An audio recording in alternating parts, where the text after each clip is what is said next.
Beneath the forest floor, something is waiting, perfectly hidden and deadly patient. Meet the trapdoor spider, a secret ambush predator that builds underground homes with perfectly disguised doors.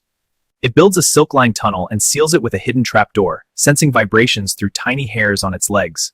When prey walks past, the spider explodes from hiding, dragging victims into darkness before they can react.